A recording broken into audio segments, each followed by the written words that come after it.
বিএনপির স্থায়ী কমিটির সদস্য হাফিজ উদ্দিন আহমেদ বলেছেন, নির্বাচনকে বিলম্বিত করতে পিআর পদ্ধতির বাণী আওড়াচ্ছে জামাত ইসলামী।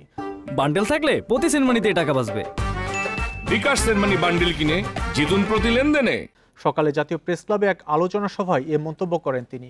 হাফিজ উদ্দিন আহমেদ বলেন, দেশের মানুষ পিআর পদ্ধতি বোঝে না, বিদ্যমান ব্যবস্থাতেই জাতীয় নির্বাচন হওয়া জরুরি।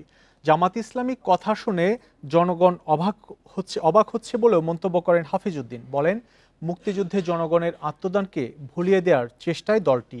গত এক বছরেও পুলিশ বাহিনীকে ন্যূনতম সংস্কার করা হয়নি বলে মন্তব্য করেন তিনি। বলেন, এ বাহিনীকে দিয়ে শান্তিপূর্ণ নির্বাচন হওয়া প্রায় অসম্ভব। নির্বাচনের আগে দেশকে অস্থিতিশীল করতে ভারতে বসেই শেখ হাসিনা পরিকল্পনা করছে জানিয়ে জনগণকে সজাগ থাকার আহ্বান জানান হাফিজ উদ্দিন আহমেদ। 47 সালে পাকিস্তান প্রতিষ্ঠার বিরোধিতা করেছে এই দলটি, 71 সালে মহান মুক্তিযুদ্ধের বিরোধিতা করেছে।